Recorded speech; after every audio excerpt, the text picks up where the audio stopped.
السلام علیکم دوستو، میرا نام ہے ڈاکٹر تیمور رحمان اور آپ سن رہے ہیں دا ریئل نیوز۔ پاکستان کی حکومت نے ایک بہت اہم فیصلہ کیا ہے، اور وہ فیصلہ یہ ہے کہ انہوں نے یہ کہا ہے کہ جتنے افغان نیشنلز پاکستان کے اندر اللیگلی رہ رہے ہیں ان سب کو پاکستان سے باہر نکالا جائے گا، ان کو ڈیپورٹ کر دیا جائے گا۔ ان کی تعداد ہے جناب عالی 1.7 ملین لوگ، یعنی کہ 17 لاکھ مختلف لوگوں کو پاکستان سے نکال کر افغانستان دھکیل دیا جائے گا۔ کیا یہ ممکن ہے؟ اتنی بڑی تعداد کے اندر کیا لوگوں کو ایک ملک سے نکال کر دوسرے ملک بھیجا جا سکتا ہے؟ حکومت کیا یہ آپریشن کر سکے گی؟ سب سے پہلے تو آپ کے سامنے یہ بات رکھنا چاہوں گا کہ شاید انسانی تاریخ میں اتنا بڑا ڈیپورٹیشن آپریشن پہلے کبھی نہیں ہوا جو پاکستان کی حکومت اس وقت کرنے جا رہی ہے، اور وہ بھی ایک ایسی حکومت ہے جس کے پاس کوئی ریئل مینڈیٹ نہیں، وہ صرف ایک کیئر ٹیکر گورنمنٹ ہے، اور وہی کہہ رہی کہ ہم 1.7 ملین لوگوں کو یہاں سے ہٹا دیں گے۔ یونائٹڈ نیشنز نے آلریڈی کہہ دیا، آپ پڑھ سکتے ہیں، کہ اس کے نتیجے میں بہت بڑے پیمانے پر ہیومن رائٹس وائلیشنز ہونے جا رہی ہیں۔ آپ خود اندازہ کر سکتے ہیں کہ جو ڈیڈ لائن انہوں نے دی ہوئی ہے، ڈیڈ لائن کے بعد کیا مناظر آپ کو نظر آئیں گے۔ ڈیڈ لائن سے پہلے تو صرف 200 فیملیز ہیں تقریباً جو چھوڑ کے رضاکارانہ طور پر چلی گئی ہیں، یعنی کوئی بڑی تعداد جو ہے یہاں سے جانے کے لیے تیار نہیں۔ تو آپ اندازہ کر سکتے ہیں ڈیڈ لائن کے بعد کیا ہوگا۔ ڈیڈ لائن کے بعد جب پولیس آئے گی، جب ریاست پاکستان لوگوں کو اٹھائے گی زبردستی، بچوں کو اور بوڑھے ماں باپ کو اٹھائے گی، نوجوانوں کو، نوجوان پتھر مار رہے ہوں گے، ایک فساد ہوگا، بھانڈے ٹوٹ رہے ہوں گے، خیمے جو ہے کھاڑے جا رہے ہوں گے، اگر انہوں نے کوئی پکا مکان بنا لیا اس کو توڑا جا رہا ہوگا، کہیں نہ کہیں کو بلڈوزر آ رہا ہوگا، لاٹھی چارج ہو رہا ہوگا وغیرہ، ایک قسم کا فساد آپ کو نظر آئے گا ہی آئے گا۔ اور اس کے بعد ان لوگوں کو اٹھا کے کسی نہ کسی سیل میں ڈالیں گے، سیل میں ڈالنے کے بعد ان کو گاڑیوں میں لا دیں گے، بسوں میں لا دیں گے، بارڈر پہ لے کے جائیں گے اور وہاں سے دھکیلیں گے کہ چلو جی ادھر دفع ہو جاؤ۔ یہ کوئی معمولی بات نہیں ہوگی، اور اس میں ڈیفینیٹلی فساد بھی ہوگا، لڑائی بھی ہوگی، جھگڑا بھی ہوگا، اور جیسے یونائٹڈ نیشنز نے بالکل درست کہا ہے، بہت بڑے لیول پر میس اریسٹ اور ایکسپلشن کے نتیجے میں ہیومن رائٹس ابیوز تو ہونی ہی ہونی ہے، اس میں کوئی شک نہیں آپ کو رہنا چاہیے۔ معاملہ کچھ یوں بھی ہے کہ یار یہ وہ لوگ ہیں جو بڑے عرصے سے یہاں پر رہ رہے ہیں، ان میں وہ لوگ بھی ہیں جو یہاں 1980 کی دہائی میں آ گئے تھے، یعنی کہ لگ بھگ وہ تقریباً 40 سال سے یہاں پہ رہ رہے ہیں، ان کے ماں پیو یہاں پہ بوڑھے ہو چکے ہیں، ان کے بچے یہاں پہ جوان ہو چکے ہیں، وہ کئی مختلف پاکستان کے اسکولوں کے اندر بھی پڑھ رہے ہوتے ہیں اینڈ سو آن، اور یہاں پہ وہ ملازمتیں بھی کر رہے ہوتے ہیں، کام بھی کر رہے ہوتے ہیں، کوئی ٹرانسپورٹ میں کر رہا ہے تو کوئی کنسٹرکشن میں کر رہا ہے، کوئی کچھ کام کر رہا ہے تو کوئی کچھ کام کر رہا ہے۔ اب ان لوگوں کو یہاں سے اپ روٹ کرنا، آپ فرض کریں کہ ان کی شادیاں یہاں پہ ہو چکی ہوں، ان لوگوں کو یہاں سے اپ روٹ کرنا ایک عجیب و غریب قسم کا فساد، فیملیز کو توڑنے کے برابر بھی ہوگا، اور یہ کوئی آسانی سے کام ہونے نہیں جا رہا، میں آپ کو پہلے یہ بتا رہا ہوں۔ تو اس کے ساتھ ساتھ کچھ لوگ ہو سکتا ہے یہ کہیں کہ نہیں جی یہ بالکل درست ہے، یہ ہونا چاہیے کیونکہ یہ ہمارے نیشنلز ہی نہیں ہے، تو افغانستان کے لوگ ہیں تو ان کو افغانستان واپس چلا جانا چاہیے، چلی گئی وہ ساری سولیڈیرٹی کی کہانی کہ مسلمان کا بھائی ہے۔ مگر بہرحال کچھ لوگ ایسے ہیں، مثال طور پہ ہم نے دیکھا جب فلڈز وغیرہ آئے تو بہت سارے لوگ خیبر پختونخوا سے نکلے، اور وہاں جب آئی ڈی پیز وغیرہ بنے، ملٹری آپریشنز ہوئے تو خیبر پختونخوا سے بہت سارے لوگ نکلے، سندھ آ گئے، تو سندھی نیشنلسٹ نے کہا جی ہم نہیں چاہتے کہ یہ لوگ سندھ آئیں، کیونکہ ہماری یہاں آلریڈی ڈیموگرافک ٹرانزیشن ہو رہی ہے، ہماری کلچر، ہماری ثقافت جو ہے اس پہ اتنی بڑی ضرب لگ رہی ہے، مزید یہاں پہ لوگوں کو آپ ڈالی جا رہے ہیں، تو اس سے تو ہماری ساری ثقافت جو ہے خراب ہونی شروع ہوگی، سندھی ثقافت کو تباہ کرنے کا آپ کا ایک منصوبہ ہے۔ یہ صرف سندھی ثقافت کا معاملہ نہیں، انفیکٹ بلوچستان کی ثقافت جو ہے وہ بھی ختم ہوتی چلی جا رہی ہے، نظر آتا ہے، سندھی ثقافت کا بھی یہی حساب ہے، پنجاب کی ثقافت جو ہے وہ بھی اسی طرح سے اس کو دبا دیا گیا ہے، اور خیبر پختونخوا کی پشتون ثقافت جو ہے وہ بھی کہیں پہ نظر نہیں آتی، اور اس کی وجہ یہ ہے کہ ریاست پاکستان کے ذہن کے اندر یہ بات بیٹھ گئی ہے کہ یہ جو پرانی ثقافتیں ہیں، یہ جو پرانی ایتھنیسٹیز ہیں اور ان کی جو آئیڈینٹیٹیز ہیں، ان کو ختم کر کے کوئی نئی پاکستانی آئیڈینٹی بنائیں گے تب جا کے یونٹی پیدا ہوگی۔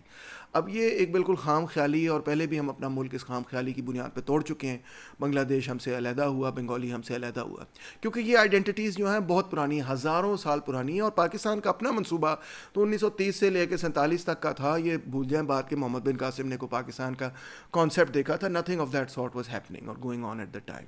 پاکستان کا کبھی کسی نے نام بھی نہیں لیا پچھلے 1000 سالوں کے اندر، یہ تو نام آپ جانتے ہیں 1933 کے اندر چودھری رحمت علی نے بنایا، اور اس کے بعد 1940 کے اندر ریزولوشن، لاہور ریزولوشن وغیرہ پاس ہوئی، تو یہ تو پچھلے 60 70 80 سالوں کی تاریخ کی بات ہے کہ پاکستان کا کانسیپٹ بھی ڈیولپ ہوا، تو مگر سندھ کا کانسیپٹ اور بلوچستان کی آئیڈینٹی اور یہ پرانی، یہ بہت ہزاروں سالوں کی آئیڈینٹیز ہیں، ان کی لینگویجز جو ہیں اینشنٹ لینگویجز ہیں، پرانی ترین زبانیں ہیں، تو ان کو مٹایا نہیں جا سکتا۔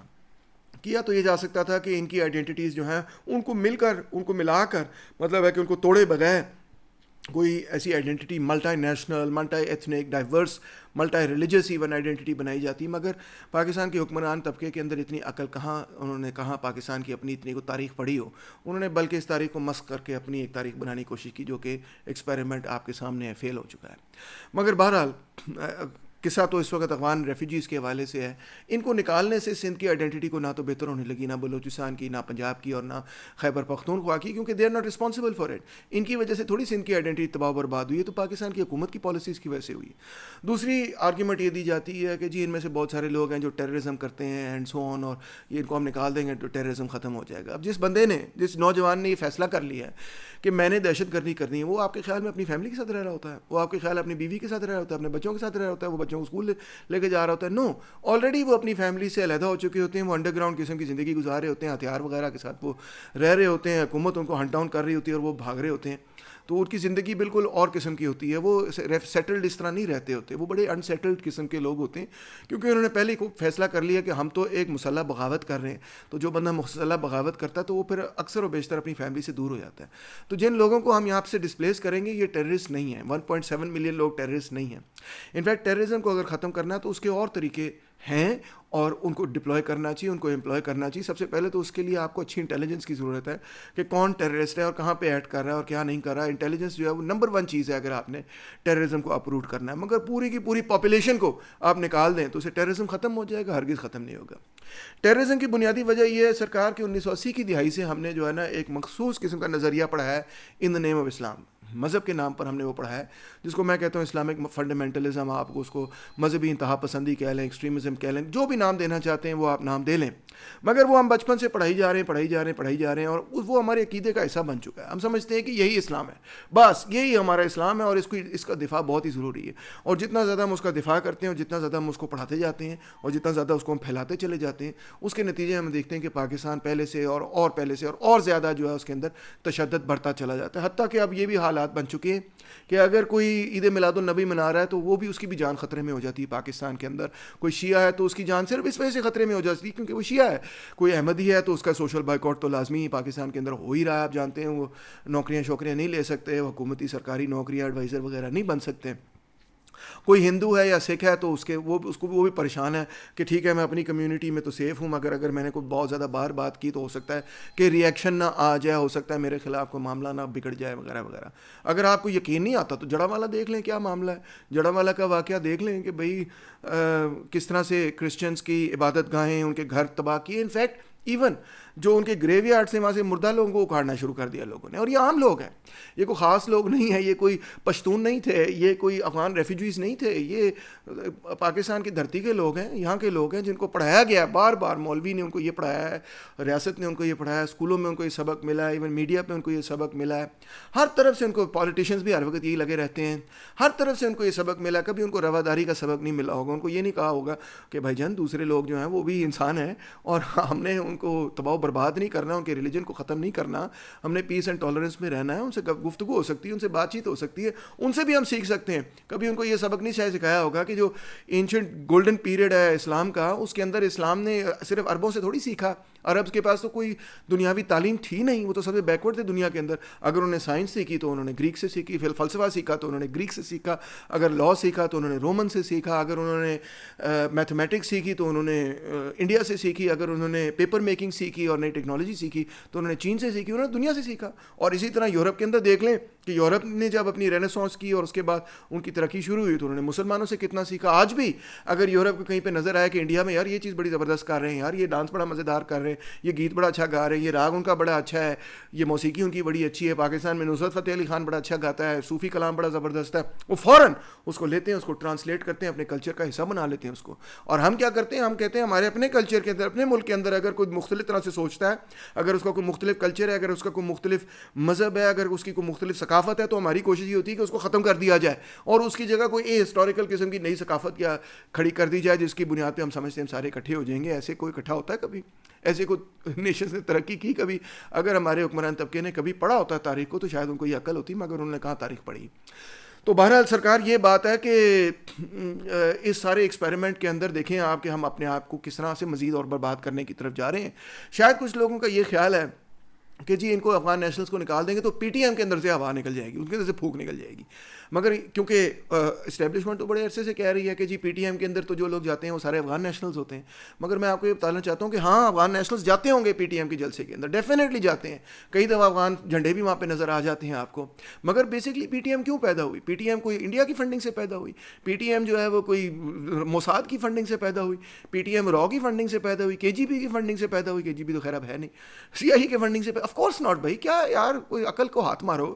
پی ٹی ایم اس لیے پیدا ہوئی کیونکہ وہاں پہ ملٹری آپریشن, اور ملٹری آپریشن کے نتیجے میں 2 ملین بندہ وہاں سے ڈسپلیس ہوا, اور جو ڈسپلیس لوگ تھے ان کی جو گھر کی تباہی ہوئی, ان کی جو پورے ایریا کی تباہی اور بربادی ہوئی, ان کی فیملیز اپروٹ ہوئی, تباہی اور بربادی جو وہاں پہ ہوئی, جو ڈسپلیسمنٹ وہاں پہ ہوئی, اس کے ری ایکشن میں پی ٹی ایم پیدا ہوئی. سادہ سی بات ہے, کنفیوزنگ کوئی بات نہیں ہے. کوئی فورن پاور نہیں بنا سکتی اتنی بڑی تحریک, کوئی ایسی کوئی شعلہ بیان مقرر ایسی تحریک نہیں بنا سکتے, حالات بناتے ہیں ایسی تحریک. اور حالات کیا تھے؟ وہ جو ڈسپلیسمنٹ پیدا ہوئی ملٹری آپریشنز کی وجہ سے, اس کی وجہ سے پی ٹی ایم پیدا ہوئی. وہ اکثر محسود ٹرائب کے اندر اور ان ٹرائبل ایریاز کے اندر تھی جہاں پہ بہت سارے افغان نیشنلز بھی جو انلیگل نیشنلز ہیں وہ بھی وہاں پہ رہتے ہیں, تو وہ بھی اس تحریک کا حصہ تھے. مگر یہ افغان نیشنلز نے پیدا نہیں کی, یہ کوئی باہر سے فنڈنگ سے پیدا نہیں ہوئی, یہ اس وجہ سے پیدا ہوئی کہ ایک یہاں پہ ٹی ٹی پی کی بغاوت چل رہی تھی. اس بغاوت کو کچلنے کے لیے فوج نے وہاں پہ ملٹری آپریشنز کیے. ملٹری آپریشنز کے نتیجے میں ملینز آف لوگوں کی, لاکھوں لوگوں کی زندگی تباہ و برباد ہوئی. اس کے ری ایکشن کے اندر پی ٹی ایم پیدا ہوئی, سیدھی سی بات ہے. اور پی ٹی ایم اس وقت تک ختم نہیں ہوگی جب تک کہ وہ جو ڈسپلیسمنٹ اور جو تباہی جو ملٹری آپریشنز کے نتیجے میں ہوئی اس کو ریڈریس نہیں کیا جاتا, اس وقت تک پی ٹی ایم ختم نہیں ہوگی. پی ٹی ایم کسی نہ کسی شکل میں جاری رہے گی. اب افغان نیشنلز کو نکال بھی دیں گے تو تب بھی یہ معاملہ جو ہے جاری رہے گا. اب میں نہیں جانتا کہ اس معاملے کا پورا سلوشن کیا ہونا چاہیے, کیونکہ 1.7 ملین لوگ وہاں سے جو ہے منتقل ہو کے یہاں رہ رہے ہیں. ان کو اگر ہم واپس بھیج دیتے ہیں تو وہاں پہ کیا حالات ہوں گے؟ آپ کو پتہ ہے یونائٹڈ نیشنز والے کافی عرصے سے یہ بات کہہ رہے ہیں کہ جناب علی وہاں پہ تو قید پڑنے والے حالات ہیں, کیونکہ وہاں کی جو آبادی ہے اس کے حساب سے وہ کھانا ہی نہیں پروڈیوس کر سکتے. جی ہاں, کتنے عرصے سے یہاں پہ یونائٹڈ نیشنز اور یونیسیف والے یہ لوگ یہ کہتے آ رہے ہیں کہ افغانستان کے اندر تو قحط پڑ سکتی ہے, افغانستان کے اندر تو فاقے ہو سکتے ہیں, افغانستان کے اندر تو فیمن ہو سکتی ہے, کیونکہ they are not producing enough food. بالکل یہ آپ کے سامنے. اب ان لوگوں کو آپ دھکیل کے واپس افغانستان بھیجیں گے تو آپ سوچیں افغانستان کے اندر کتنا بڑا انارمس لیول کا ریفیوجی کرائسس بنے گا, اور ان کے لیے کتنی بڑی ڈسلوکیشن کی پرابلم بنے گی. تو بہرحال اسی لیے طالبان کی حکومت بھی کہہ رہی ہے کہ بھئی یہ نہ کریں, فضل الرحمان بھی کہہ رہے ہیں کہ یہ نہ کریں, اینڈ سو آن. اور میں یہ سوچتا ہوں کہ ایک حکومت, ایک ایسی حکومت جو کہ کوئی کسی قسم کا سالڈ مینڈیٹ پبلک سے لے کے نہیں ہے, جس کا کام یہ تھا کہ وہ بیسکلی دوبارہ سے الیکشن وغیرہ کرائے اور مینڈیٹ پہ پبلک کو دے, کیا اس کا یہ کام بنتا ہے؟ کیا کیسی حکومت, کیئر ٹیکر گورنمنٹ کا یہ کام بنتا ہے کہ انسان کی تاریخ کا سب سے بڑا ڈپورٹیشن کا آپریشن وہ شروع کر دے؟ اس کے پاس کیا مینڈیٹ ہے کہ وہ یہ آپریشن کرے؟ میں آپ سے یہ سوال کرتا ہوں.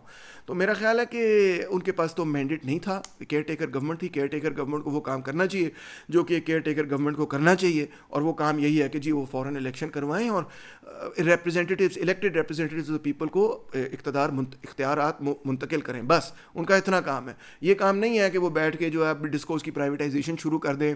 ان کا یہ کام نہیں ہے کہ اب وہ بیٹھ کے بڑے لیول پہ اکنامک ریفارم شروع کر دیں اور بڑے لیول پہ پولیٹیکل ریفارمز کریں. ان فیکٹ میں سمجھتا ہوں کہ اس سے جو اکنامک کرائسس ہے وہ تو اپنی جگہ ہے ہی, آپ سب جانتے ہیں, بے روزگاری اپنی جگہ, مہنگائی اپنی جگہ, آپ جانتے ہیں کوئی گروتھ نہیں ہو رہی پاکستان کے اندر. انفیکٹ ڈی انڈسٹریلائزیشن ہو رہی, پر کیپٹل ٹرمز کے اندر بھی ہم ریئل ٹرمز کے اندر پہلے سے پیچھے جا رہے ہیں, پاپولیشن سے کم ہے ہماری گروتھ. اتنا شدید معاشی بحران شاید پاکستان کی تاریخ میں کبھی نہیں ہوا جتنا اس وقت ہو رہا ہے. اور اس کے اوپر سے آپ یہ بھی جانتے ہیں کہ ایک سیاسی بحران بھی آپ کے سامنے. وہ کیا؟ وہ یہ کہ میں پی ٹی آئی کا بالکل سپورٹر نہیں ہوں. میں نے جتنی دیر وہ اقتدار میں رہے ان کو اپوز کیا, مگر میں اس بات کو ایکسیپٹ کرتا ہوں کہ سب سے مقبول پارٹی پی ٹی آئی ہے. جی ہاں, یہ ایک فیکٹ آف ہسٹری ہے. مگر وہ اس ادارے نے جس نے کسی ایک زمانے میں یہ کہا تھا کہ جی ہم نیوٹرل ہیں, اور ہاں ان کو نیوٹرل ہی رہنا چاہیے, اور اس وقت پی ٹی آئی پہ ہم نے تنقید کی کہ آپ کیوں چاہتے ہیں کہ وہ نیوٹرل نہ رہیں, ان کا کام ہی نہیں ہے سیاست میں. اب بہرحال وہ ادارہ نیوٹرل نہیں ہے.